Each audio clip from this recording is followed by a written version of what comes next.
আসসালামু আলাইকুম। আইআরসিসি একটা হিউজ আপডেট দিয়েছে এক্সপ্রেস এন্ট্রিতে ক্যাটাগরি বেসড সিলেকশন ক্রাইটেরিয়া নিয়ে। আপনারা জানেন গত বছর পর্যন্ত 2023 এবং 24 তো ক্যাটাগরি বেসড রডগুলো হয়েছে। তো এই সময়ে ক্যাটাগরি ছিল 6টা। একটা ছিল ফ্রেঞ্চ ক্যাটাগরি, বাকি 5টা ছিল অকুপেশনাল ক্যাটাগরি, যেমন হেলথ কেয়ার একটা ছিল, স্টেম বা সায়েন্স টেকনোলজি ইঞ্জিনিয়ারিং ম্যাথ একটা ছিল, এছাড়া ছিল ট্রেড অকুপেশন, ট্রান্সপোর্ট অকুপেশন এবং এগ্রিকালচার। সো এই 5টা অকুপেশনাল ক্যাটাগরিতে মোট 82টা এনওসি ছিল, যাদের জন্য আলাদা করে ড্র হচ্ছিল। এবং আমরা দেখেছি যে প্রত্যেকটা ক্যাটাগরিতে সাধারণত বছরে 2টা থেকে 3টা ড্র হয়েছে, যেমন হেলথ কেয়ারে ড্র হয়েছে 3টা। আজকের ঘোষণায় মিনিস্টার মার্ক মিলার বলেছেন যে এই বছরের জন্য ক্যাটাগরিগুলো কি কি হবে এবং কোন ক্যাটাগরিতে কোন কোন এনওসি থাকছে। Let's have a look.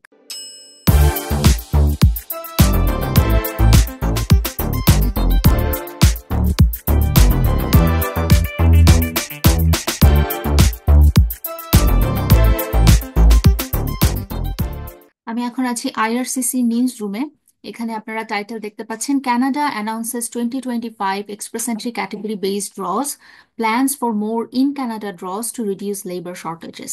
এবং নিচের দিকে নামলে আপনারা দেখতে পাবেন যে for 2025 the focus of the federal economic class draws will be to invite candidates with experience working in Canada, Canadian experience class, to apply for permanent residence.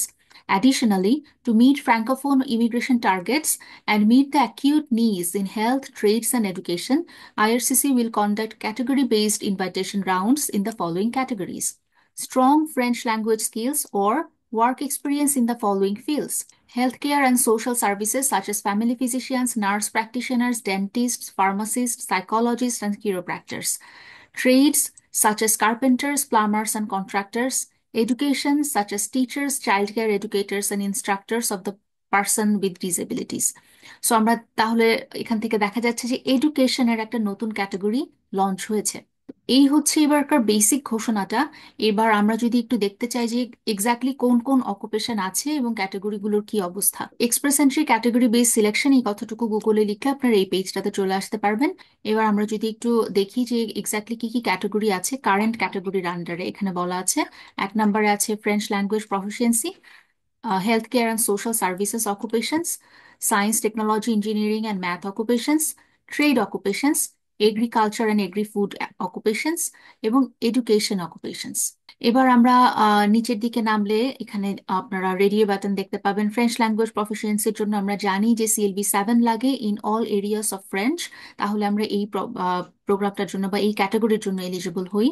দ্বিতীয়ত health care ক্যাটাগরিতে, if you remember, health care ক্যাটাগরিতে আগে ছিল 35টা NOC, 35টা NOC.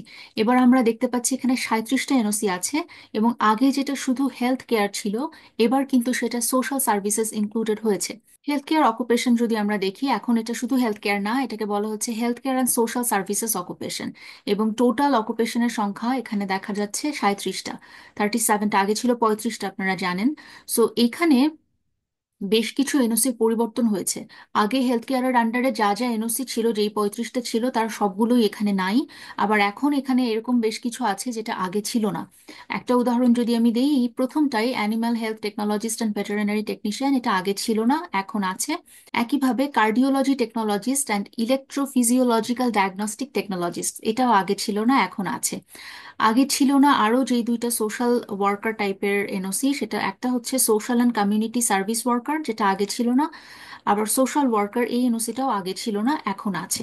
আপনারা যারা এই related occupation গুলোতে আছেন বা হেলথ কেয়ারে অলরেডি হেলথ কেয়ারের প্রোফাইল লঞ্চ করে বসেছিলেন এবং এক্সপেক্ট করছিলেন health care draw, double check করবেন টু মেক শিওর যে আপনার এনওসি এখানে আছে। আর যারা যারা এখন নতুন করে ইন্টারেস্টেড হচ্ছেন, তারা তো অবশ্যই এই লিস্টটা ফলো করবেন, আগেরটা না। এরপর আমরা যদি সায়েন্স, টেকনোলজি, ইঞ্জিনিয়ারিং, ম্যাথ বা স্টেম অকুপেশনে আসি, আপনারা দেখবেন এখানে 11টা অকুপেশন এখন লিস্টেড আছে। এটাতে আগে ছিল 25টা অকুপেশন বা 24টা অকুপেশন, এখন এখানে আছে 11টা। সো অবভিয়াসলি বেশ কিছু অকুপেশন এখান থেকে বাদ গেছে, আগের লিস্ট থেকে বাদ গেছে।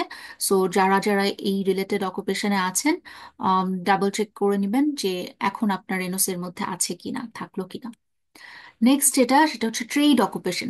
ট্রেড অকুপেশনে একটা বিরাট ভালো পরিবর্তন এসেছে। সেটা হচ্ছে আগে ট্রেড অকুপেশনে মাত্র 10টা এনওসি ছিল, এখন এখানে এনওসি আছে 25টা। ফলে প্রচুর টিয়ার লেভেল 2 এবং 3 এর এনওসি এখানে কিন্তু ইনক্লুডেড আছে। এবং আমরা যদি আমি একটা ইন্টারেস্টিং জিনিস দেখাই, যে এখানে আসলে এখন কুকস যারা 63200 কুক অ্যাসিস্ট্যান্ট কুকের একই এনওসি আপনারা জানেন, ফলে তারাও কিন্তু এখন এই ক্যাটাগরি বেসড ড্র এর জন্য এলিজিবল হয়ে গেলেন। এবং আমি আম, নিশ্চিত আপনারা সবাই এরকম অনেক কুককে চেনেন যারা কানাডাতে কাজ করেছেন, কানাডাতে কাজের এক্সপিরিয়েন্স হয়ে গেছে 1 বছরের বেশি, এবং তারা ওয়েট করছেন যে কোন প্রভিন্সিয়াল ড্র এর জন্য। এখন তাদের এই প্রভিন্সিয়াল পিআর প্রোগ্রামের পাশাপাশি এক্সপ্রেস এন্ট্রির জন্য তারা কিন্তু ভালো ক্যান্ডিডেট হতে পারেন। সো এই গেল ট্রেড অকুপেশন। আনফর্চুনেটলি আগে যে ট্রান্সপোর্ট অকুপেশন ছিল, ট্রান্সপোর্ট অকুপেশনটা এখন কমপ্লিটলি বন্ধ করে দিয়েছে, এখন আর ট্রান্সপোর্ট অকুপেশন থেকে কোনো ড্র হবে না। অবভিয়াসলি বোঝাই যাচ্ছে যে 2023 এবং 2024 যেই ল্যাকিংসটা ছিল ট্রান্সপোর্ট রিলেটেড অকুপেশনে, সেই ল্যাকিংসটা কানাডার জব মার্কেটে এখন আর নাই।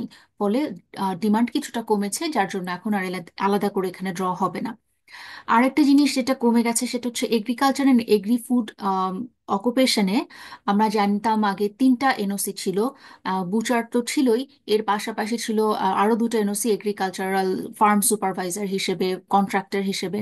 এখন এই 2টা এনওসিও বাদ হয়ে গেছে, এখন শুধুমাত্র বুচারের এই এনওসিটাই এগ্রিকালচারের আন্ডারে আছে।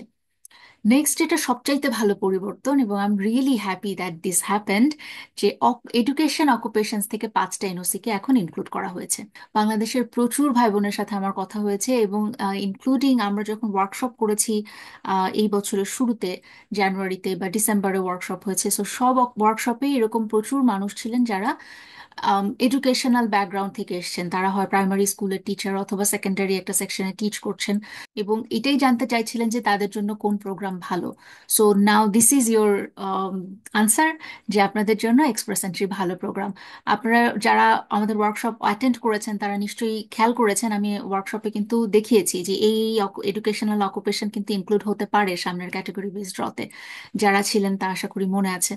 সো এখন আমরা যদি এনওসি গুলো দেখি, elementary and secondary school teacher assistants, instructors of persons with disabilities, early childhood educators and assistants, elementary school and kindergarten teachers, secondary school teachers. So মোটামুটি যা যা অকুপেশন থাকে সাধারণত টিচিং রিলেটেড, সবগুলোই কিন্তু আছে। সো আমি মনে করি এটা একটা চমৎকার নিউজ। এবং যারা টিচার হিসেবে কাজ করছেন বাংলাদেশের বিভিন্ন স্কুলে কলেজে, আপ টু গ্রেড 12 এখানে আছে, ইনক্লুডিং যারা ইনস্ট্রাক্টর হিসেবে কাজ করছেন টু ডিসেবল চিলড্রেন, তাদের জন্য কিন্তু এটা একটা বড় সুযোগ। আম, যে আপনাদের যদি ইসি এবং আইএলটিএস করা হয়ে থাকে, launch your profile now with express entry.